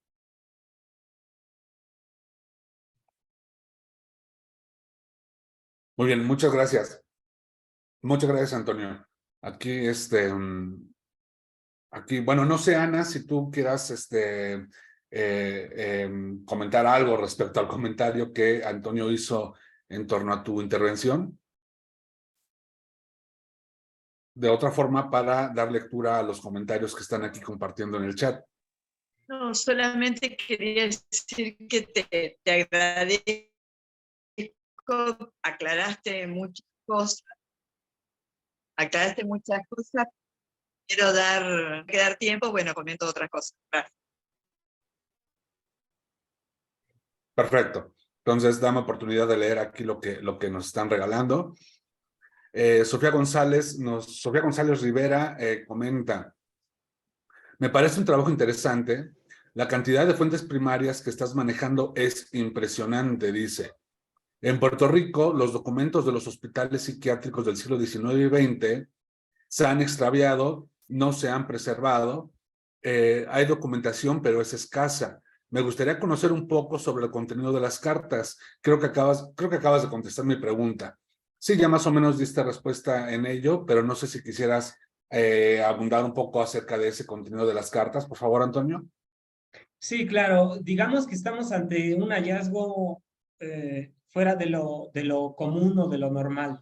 Es muy difícil encontrar este tipo de fondos o estos archivos que se guarden todo este tipo de documentos o este tipo de documentación. La verdad es que casi podríamos pensar que es un acto fortuito esto, ¿no? Pero sí hay gente que hizo un trabajo en México para resguardar estos archivos, porque en algún momento el grueso de este archivo estuvo en cajas olvidadas, en condiciones no buenas, en los cuales tú puedes tomar los expedientes ahora y tienen restos de agua, tienen desgaste. Entonces, eso es por un mal cuidado de esto, ¿no? En el caso de los hospitales coloniales, el hospital de San Hipólito, no existe el fondo, no existe como tal un fondo, no podríamos encontrar lo que puedo yo estar viendo aquí en la Castañeda. En el otro sentido, en el de la Canoa, sí puedo encontrar reglamentos, puedo encontrar archivo. Entonces, por eso todo el tiempo estoy pensando también en estos otros repositorios, pues de archivo, y la verdad que, digamos, el archivo es muy vasto. Puedes encontrar un expediente que solo tiene solo unas cuantas hojas y te puedes encontrar expedientes de muchísimas hojas con escritos y escritos y escritos o con grandes partes médicos, ¿no? Entonces, el archivo da para muchísimo y la temporalidad la cual transcurre es inmensa. Y la verdad es que este es un trabajo, pues, titánico, ¿no? Hacer la revisión de todos estos expedientes. Gracias, Antonio. Mira, aquí Manuel Oliver comenta, la falta de controles y registros es una triste realidad en América Latina. Sí, siempre, sí, bueno, salvo tú digas lo contrario, siempre hay una especie de autoridad que dice que debe de preservarse y que no debe de preservarse, ¿no? Sí, sí, es correcto, exactamente.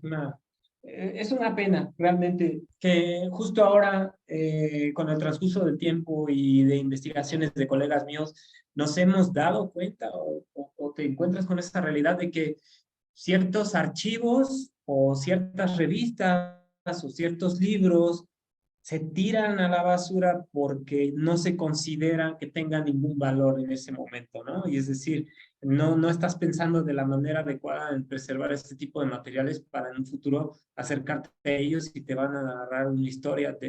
Y esto es triste porque justo muchos colegas míos me han dicho, y justo durante la pandemia pasó, que existían ciertos fondos en ciertos lugares y que pasó la pandemia y preguntaron y ya no existen, y ellos tenían fotos y registros y todo, y ahora ya no existen, ¿no? Y también otra cosa que hay que pensar, bueno, en México simplemente es una suerte de privatización que está sucediendo con algunos archivos en México. Es decir, estos archivos pasan a manos de una persona que se va a dedicar a clasificarlos y entonces van a desaparecer de la consulta. O sea, yo no podré acercarme ya a él, algún alumno de licenciatura ya no se puede acercar a ellos, ¿no? Entonces, una suerte de privatización que está sucediendo también con los archivos en México. Es algo de preocupar, es algo preocupante también. Claro. Aquí Galaxy S9 no tiene nombre de usuario, dice, qué interesante esta doble mirada del hospital, su falta, pero también lo que proporcionaba. Gracias por la presentación, nos dice. Carlos, tú tenías la mano alzada también, no sé si quieras, pues sí, hacer tu comentario, ¿no? Sí, solamente que le estaba dejando la palabra a la doctora Atalá. Estaba muy cómoda preguntando y Toño muy cómodo respondiendo, entonces yo dije, mejor bajo mi manita. Este, pero qué gusto tenerla, doctora, y qué gusto también, Toño, que hayas presentado tu investigación del modo en que la presentaste. A mí te voy a confesar que me hubiese encantado todavía más que nos presentaras un poquito más de cartas, Ya sé, sí. un poco como hacer esta especie de, pienso en una especie de cartografía de la carta donde nos pudieras decir, ah, mira, aquí está este datito en la carta, este datito, y ahí haciendo como ese rastreo habría sido muy interesante. Eh, pues mira, yo tengo un comentario, un reconocimiento, y ahí lo que quieras comentar tú a partir de eso. Yo por principio entiendo perfectamente que tú estás haciendo una historia de la psiquiatría y ahí en eso estás reubicando el lugar de la carta como parte de un recurso que necesitaría ser pensado también y utilizado como para hacer la historia de la psiquiatría. Pero fíjate que a mí me gusta pensar que tu investigación tiene una llegada todavía más, tiene una llegada mucho más fuerte si la pensamos desde un otro lugar, tiene una potencia eh, que me parece contribuye en buena medida a lo que podríamos pensar como la historia del sufrimiento humano, ¿no? Si le damos espacio, pues sería la historia del sufrimiento en México, lo que en algún momento el mismo Michel de Certeau había como sugerido, ¿no?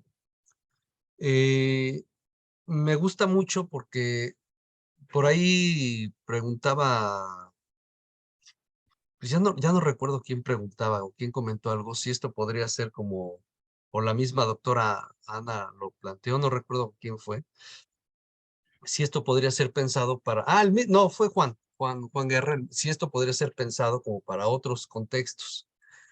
Y justo yo pensaba que sí, porque si uno piensa en esto, en esta investigación que es como una historia del sufrimiento humano, y ubicas las instituciones que en lo que ya muchos dan por llamar como la era de la vigilancia, pues tienes la institución penitenciaria o carcelaria, la institución educativa, la familiar y la nosocomial.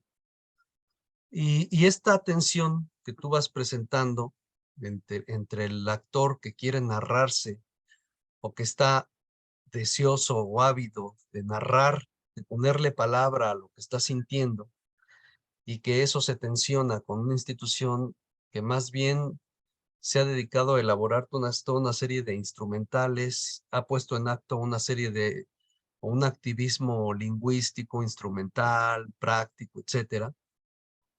Pues entonces ahí esa misma tensión, pues la podemos ubicar en cualquiera de las otras instituciones, ¿no? Desde el niño que, que a través de la indisciplina está intentando o está narrando algo de sí y que el maestro, fungiendo una especie de práctica psicológica, lo ubica en otro lugar, lo saca del grupo, lo ubica y lo intenta disciplinar, o sea, siempre acallando el sufrimiento, pues, o sea, podemos encontrar en todas las instituciones el mismo ejercicio, ¿no? Lo que me parece muy, muy interesante. Por eso pienso que tu trabajo, si lo pensamos desde fuera de la historia de la psiquiatría y lo ubicamos en el plano del sufrimiento, en realidad es un buen ejercicio el que nos estás dejando, ¿no? Me gusta mucho, te confieso, esta ruta interpretativa o ruta hermenéutica que estás utilizando, porque es una ruta que saca o que ubica a la carta del lugar de la irracionalidad o del lugar de la sinrazón eh, a un otro lugar que está en construcción, pienso yo, ¿no? Para no ponerle nombre, lo ubicas en un otro lugar que puede ser el lugar eh, de la resistencia o de la resistencia lógica, o no sé en qué lugar, pero me gusta dejarlo en un otro lugar. Y eso me gusta mucho porque en ese otro lugar lo que hace es reivindicar la psíquica de un actor que intenta narrarse, ¿no? Y que permanentemente, por todo el siglo XIX, por buena parte del siglo XX hasta la llegada del psicoanálisis, que ubica la palabra en otro lugar, que es en el que no ha sido ubicada por tanto tiempo atrás, me parece, digamos, que ese ejercicio es inédito, es novedoso el ejercicio que nos estás presentando, y en ese sentido, pues yo reivindico tu logro, porque es un logro, se me figura mucho al estilo de Certeau, que cuando decía que un historiador tenía que ser una especie de cazador. Se supone que cargué la tabla. Perdón. Tuve que sacar a Marco, porque ya ya le había mandado varias peticiones y no lo había escuchado. Entonces, este ejercicio que tú haces, pues justamente nos permite reivindicar la palabra, o resignificar la importancia de la palabra en un contexto en donde está siendo anulada. Yo decía, perdón, es que esto me sacó del juego. Decía que se me figura mucho al estilo de Certeau, cuando él decía que el historiador tenía que estar siempre atento como el cazador tras la liebre, ¿no? En ese sentido me figuras así porque la liebre sería como un dato que surge y se esconde, ¿no? Y en ese sentido, por eso me parecía que hacer el ejercicio, presentarnos un ejercicio de cartografiar la carta, ubicar ese datito, ¿no? Ese datito que tú ubicas y que te permite significar o elaborar una hermenéutica distinta a lo que otros historiadores habían hecho, pues me parece muy loable. Entonces, pues yo espero que en algún momento esto pueda tener, digamos, todavía ya una llegada todavía más, con mayor potencia. Me gusta mucho, y me gusta mucho ubicarlo en el contexto de la historia del sufrimiento. Nos dejas justamente un ejercicio muy valioso. Gracias, Toñito. No, a ti, tú eres el culpable. Exactamente, tú eres el culpable de todo esto. Tú me incentivaste a pensar de esta manera. Tú me dijiste, sí se puede. Yo sé que sí se puede pensar el archivo y las cartas, y yo llegué con eso, y a través de este recorrido de todos estos años, pues ahora sí que me has soltado poco a poco y se ha generado todo esto, pero realmente yo llegué pensando en el archivo en otra cosa, y mira lo que ha surgido aquí. Y pues nada, muchas gracias. Y mira, en cuanto a la fuente como historia de la psiquiatría, sí lo pienso como tal. En este caso y en este momento, porque estamos bajo los requerimientos de pues, el doctorado y todo esto, entonces sí lo pienso desde una historia de la psiquiatría en México, es decir, ahí está. Pero justo, exactamente, se puede pensar desde una historia del sufrimiento, se puede pensar la carta desde otros contextos, es decir, yo también no es que lo olvide, sino que dentro de la investigación está todo el tiempo ese mirar hacia un lado, hacia ese espejeo, a todos esos lugares y momentos específicos en la historia en los cuales existen estas instituciones, estas reglamentaciones, esta opresión, y están la generación de escritos, de cartas dentro de las prisiones, que ese es todo un mundo, porque estos escriben a las paredes, porque estos dejan otro tipo de improntas, pero están ahí. Es también una manera de dejar parte de la vida ahí, de expresarse.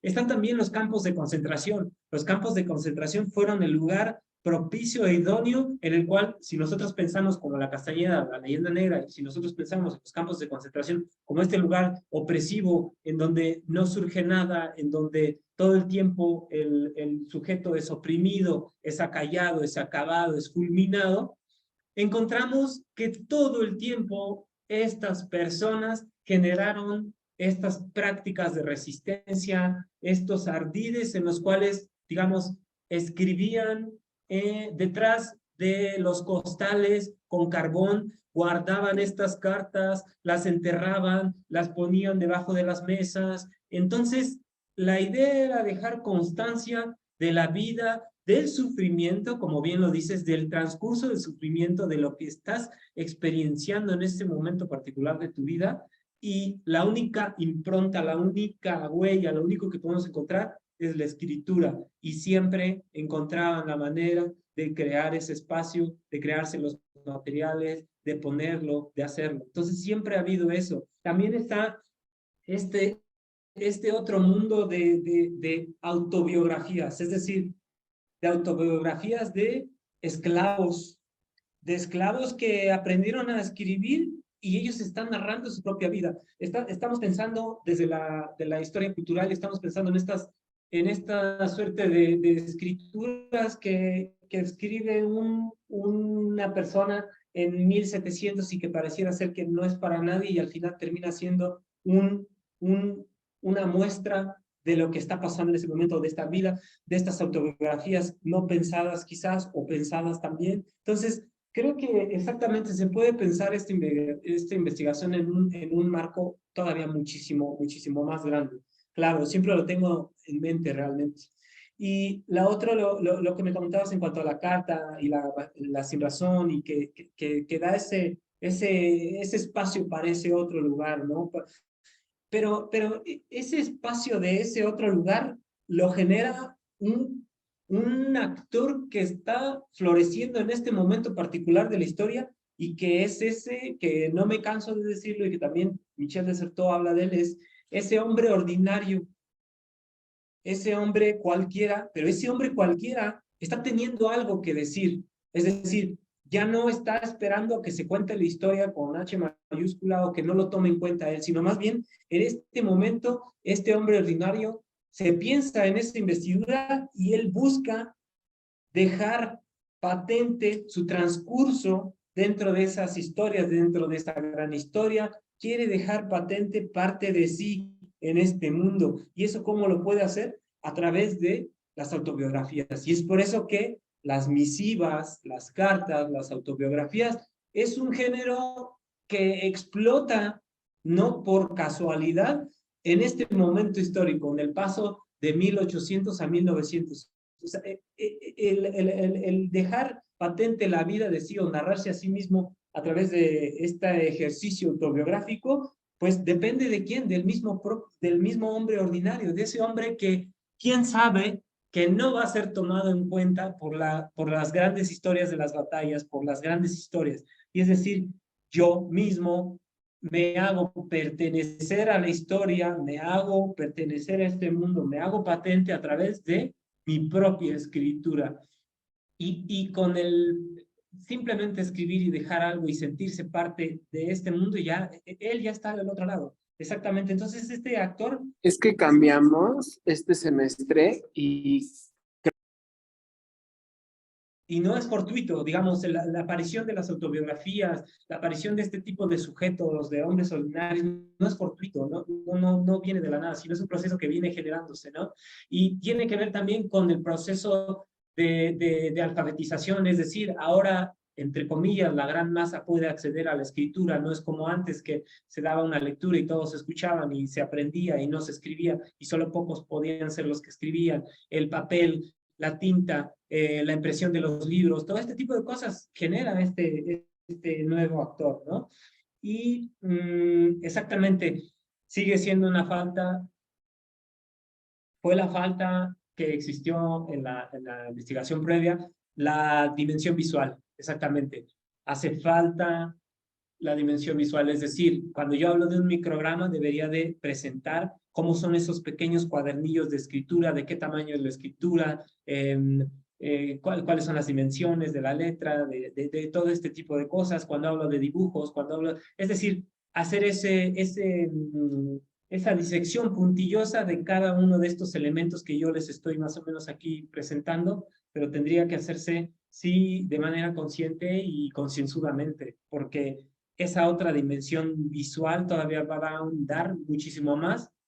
Quizás mi explicación quedará corta al mirar eso, ¿no? Porque yo puedo hablar de que alguien está escribiendo un poema y que lo está escribiendo de tal manera, pero si tú estás viendo la manera en la cual yo digo, él ya se terminó de escribir, termina la página y entonces él se ve la desesperación de hacer su letra más pequeña para que entre esa idea, para que se amolde, digo, va más allá mi explicación. Esa dimensión visual sigue faltando, ciertamente.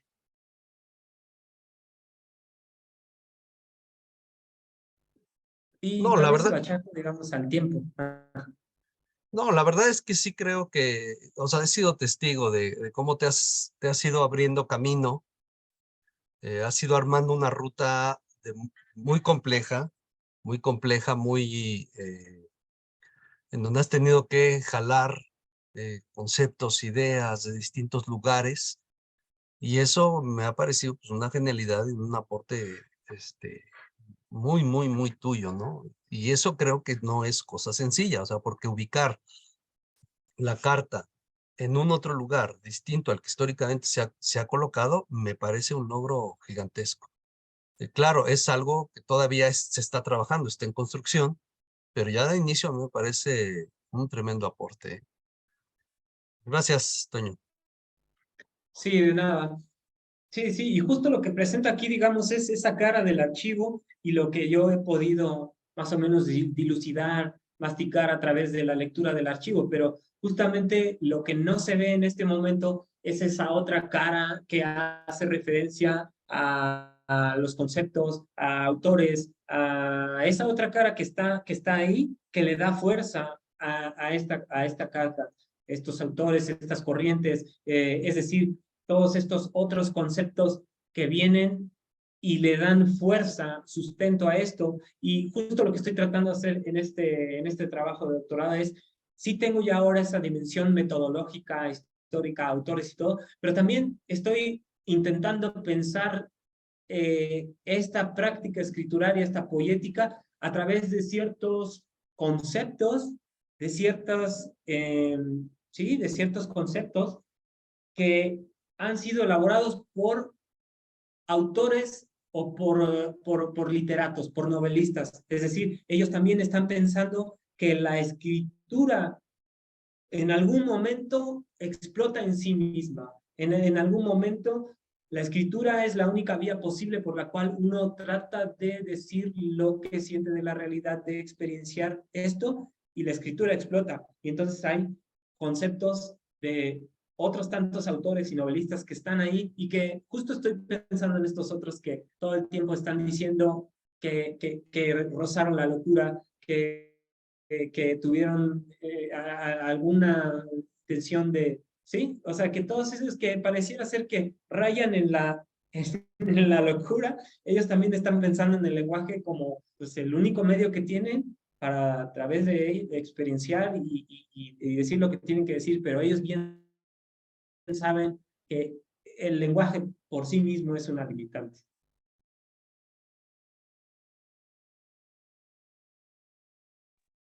Muy bien, muchas gracias Carlos, muchas gracias Antonio por sus comentarios. Pues sí, efectivamente el tiempo se nos agotó y siempre siempre tenemos que trabajar teniendo al tiempo como tirano, ¿no? Entonces, pues es lamentable que se ha acabado el tiempo.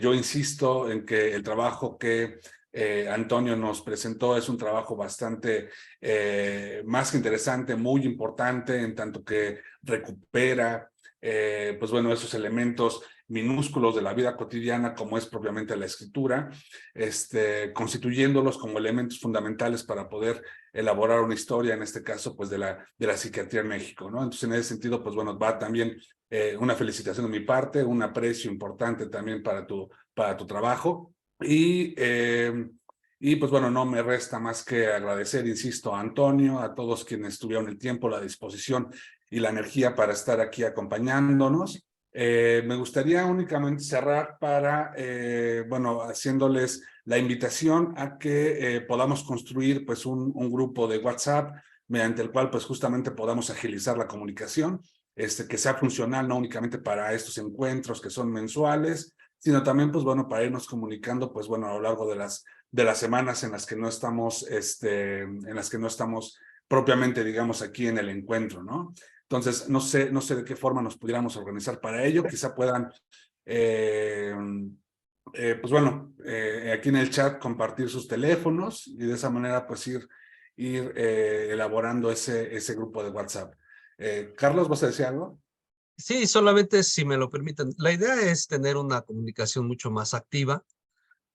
Por ejemplo, las sesiones se van a estar grabando, entonces, por un lado, las voy a subir en su momento por YouTube, pero pues también las puedo subir en directo a al grupo de WhatsApp o el link, y ahí para que todos puedan acceder cuando quieran. Si alguien tiene una duda sobre el link o sobre el ID, pues entonces se pone, es como mucho más ágil la comunicación por WhatsApp. Entonces básicamente sería para eso, no para, pues no para nada más allá de cualquier duda que haya, o si en algún momento yo requiero algún dato para la elaboración de la constancia, cosas de ese tipo, pues yo pueda agilizar la información en lugar de tener que mandar un correo y esperar a ver si lo pueden ver, etcétera. Entonces, creo que podemos funcionar así. Poco a poco las personas que vayan llegando, pues las podemos ir incorporando y así podemos ir teniendo mayor agilidad, ¿no? Básicamente sería para eso, ¿eh? No piensen que es para mandarles comerciales. Perfecto. Así que si gustan, como proponía Juan, pues que en el chat pues pudieran dejar sus números telefónicos. Yo puedo abrir el grupo y voy añadiendo a todos. Y vaya, si alguien tiene incluso colegas que deseen incorporarse al seminario, bueno, pues se pueden incorporar al grupo de WhatsApp y así ya también conocerán el ID. Es mucho más rápido, ¿no? Nada más. Eh, pues yo digo hasta ahí. Sí, justo, de eso se trata, de eso se trata. Ya Carlos nos explica de qué se trata ese grupo de WhatsApp, agilizar la comunicación, que sea más directa. Y pues bueno, los que gusten pueden ir aquí compartiendo su teléfono. Pues entonces, no nos resta más entonces que agradecer, invitándoles, por supuesto, para nuestro siguiente encuentro, que tendrá lugar el próximo 11 de abril. Nuestro expositor será Moisés Romero. Y pues, insisto, únicamente concluir agradeciendo a todas y todos ustedes y especialmente a Antonio Rodríguez, que pues nos hizo una muy buena exposición de su trabajo de investigación, ¿no? Por mi parte sería todo y muchas gracias. Muchas gracias también. Cuídense mucho. Doctora Atalá, cuídense mucho. Muchas gracias. Susana, las Susanas, Jorge, José Velasco, querido José Velasco, Manuel, Jaciel, etcétera. Cuídense mucho y nos vemos la siguiente. Gracias, hasta luego.